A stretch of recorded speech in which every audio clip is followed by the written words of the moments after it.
every day a chance to give a little love, a reason to live. In every corner, every street, kindness is a bond we can meet. Lòng tốt khắp bốn phương trời, giữa cuộc đời hay dòng mơ. Từ những điều nhỏ bé thôi, chúng ta sẽ cùng nhau tỏa sáng.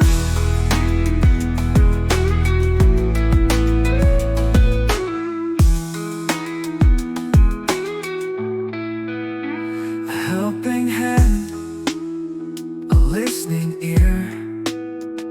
In moments of doubt, let's draw near.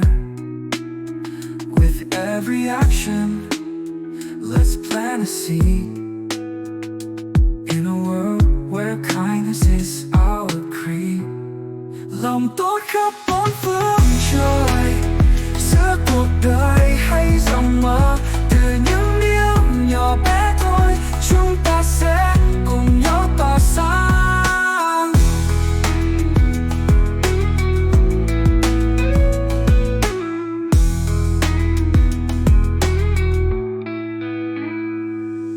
Together we can lift the weight. With every smile we create fate. Let's share our hearts, let's break the chains. In kindness, love forever rests.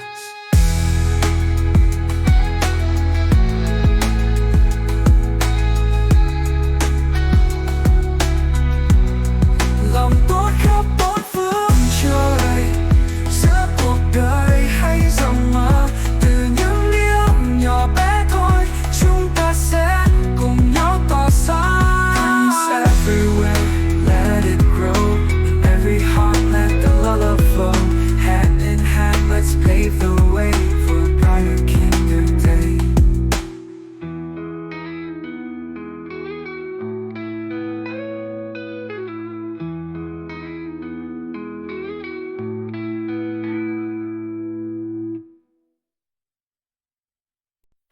Every day, a chance to give little love, a reason to live.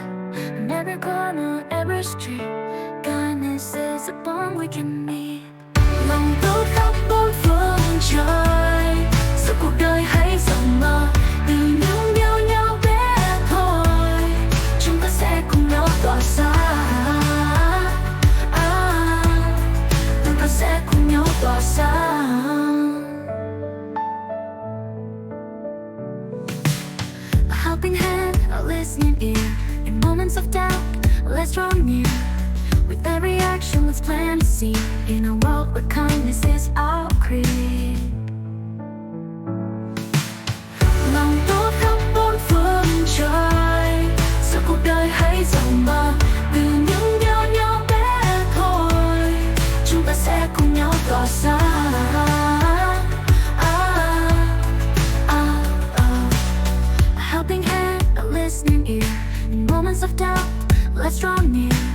With every action, let's plant a seed. In a world where kindness is our creed.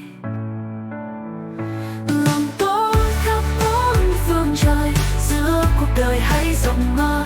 Từ những điều nhỏ bé thôi, chúng ta sẽ cùng nhau tỏa sáng.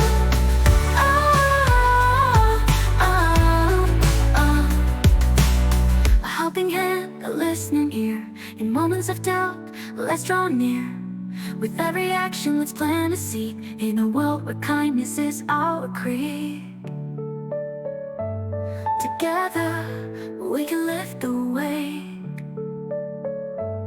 With every smile, we create faith. Let's share our hearts, let's break the chains. In kindness, love forever reigns. Reigns. Lòng tốt khắp bốn phương trời, giữa cuộc đời hay dòng mơ.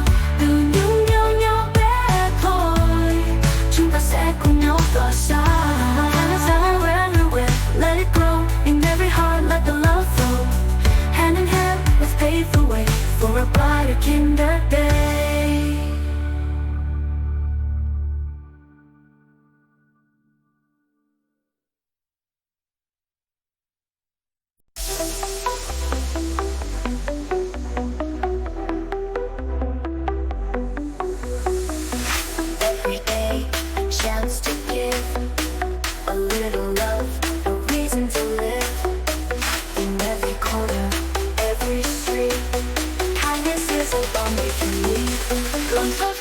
phương trời. Giữa cuộc đời hay rộng mở từ những điều nhỏ bé thôi, chúng ta sẽ cùng nhau tỏa sáng.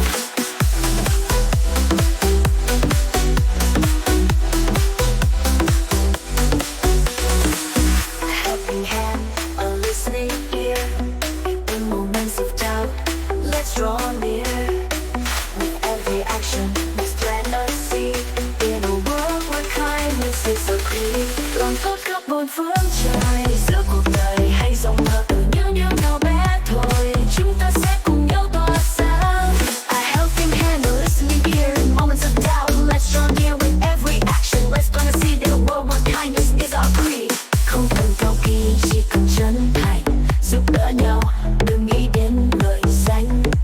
Trong tâm hồn, sự thực tế là vàng.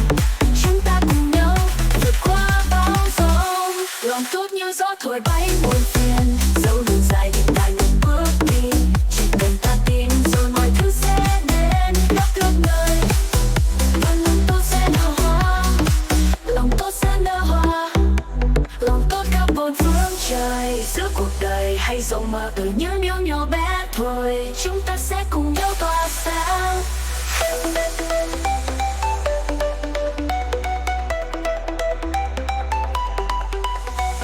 Kindness everywhere, let it grow. In every heart, let the love flow. Hand in hand, let's pave the way for a brighter, kinder day. Kindness everywhere, let it grow. In every heart, let the love flow. Hand in hand, let's pave the way for a brighter, kinder day.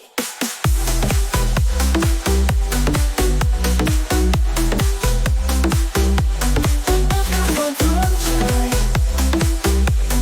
những điều nhỏ bé thôi, chúng ta sẽ cùng nhau tỏa sáng.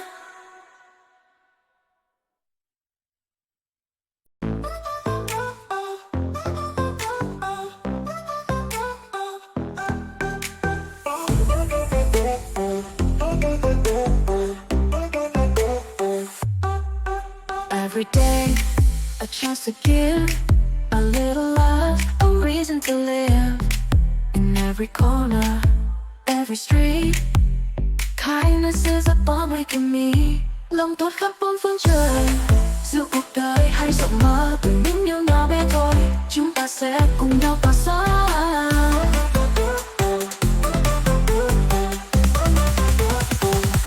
A helping hand, a listening ear. In moments of doubt, let's draw near. With every action, let's plant a seed. In a world where kindness is our creed. Lòng tốt khắp bốn phương trời. Giữa cuộc đời hay rộng mở từ những điều nhỏ bé thôi, chúng ta sẽ cùng nhau tỏa sáng.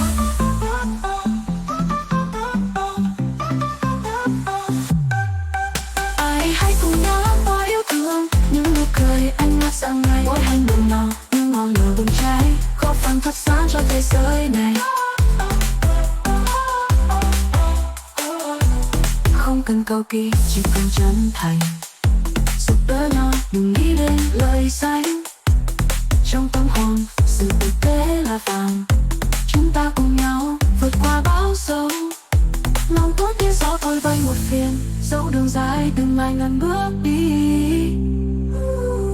Chỉ cần ta tin rồi mọi thứ sẽ đến. Khắp nơi, lòng tốt sẽ nở hoa. Lòng tốt khắp bốn phương trời. Giữa cuộc đời hay rộng mở từ những điều nhỏ bé thôi, chúng ta sẽ cùng nhau tỏa sáng.